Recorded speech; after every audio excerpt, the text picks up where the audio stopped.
Hello mga idol, andito tayo ngayon sa tabing dagat. Magpapasyal-pasyal tayo dito, maggagala-gala. Sabay maliligo na rin po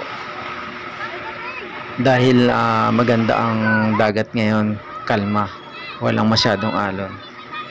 Tara po, samahan nyo kami na mamasyal at gumala, maligo na rin.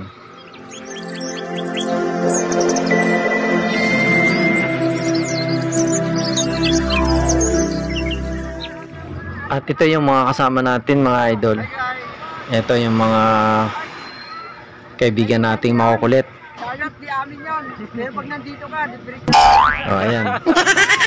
Tapos mga idol, hindi na muna tayo tumuloy sa paliligo. Binidyo muna natin itong mga nagbababa ng mga huli nilang isda. At napakarami po mga idol.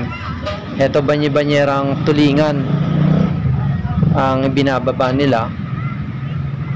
At yun, nag-video po muna tayo. Inalam natin yung kanilang mga ginagawa.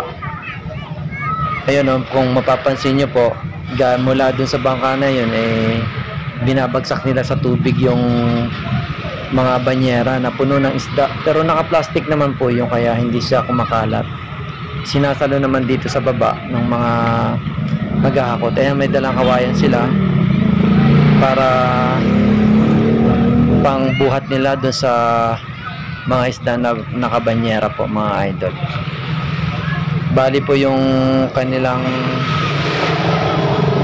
huli ay tulingan na malalaki. Pagka lumaki pa po siya, ang tawag na dito ay gulyasan. Oh, bali gulyasan na po siya, pero pagkapamilya din po siya ng tulingan mga idol. Para ba magkakatira ba? Kayo dyan o kami? Ayan lang o, to, yung mula dun sa dagat ay tutulak nila muna dito sa patabi hanggang kaya lumutang pa. At ayun, binuhat na po nila. Ayan mga idol, punong-puno talaga yung banyera. Pansin natin mga idol na sobrang bigat dahil nga po maraming laman yung kanilang binubuhat. Hirap sila sa pagbubuhat mga idol.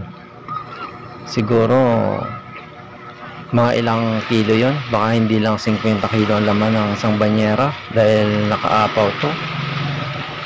Marami talagang laman po. Ayan o, hirap sila sa pagbubuhat. At ang nakakatuwa ay marami silang nahuli ngayon. At ito po ay iluluwas yan sa Manila. Ayan, sariwang-sariwa ang kanilang huli na tulingan.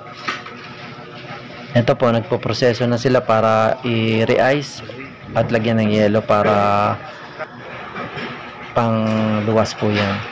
At tinitimbang nila dito sa tabi. Tapos ay dumating na rin po yung yelo na gagamitin nila. Ito mga idol.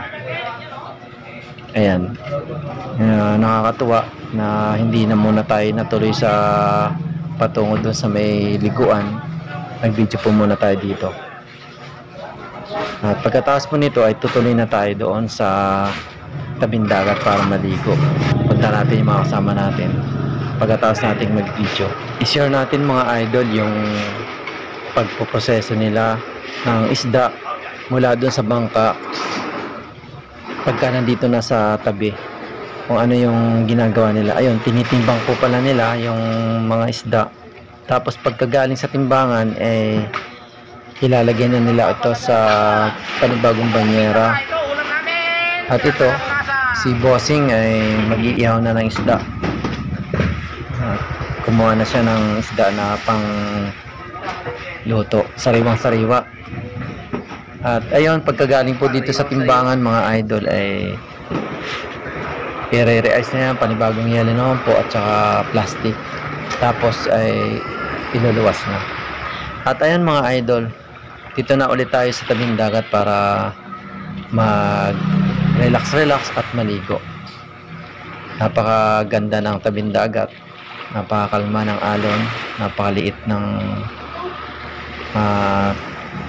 tablik ng alon kumbaga. At ayun, doon tayo pupunta sa may pier na gawa sa kawayan. Ayan mga idol.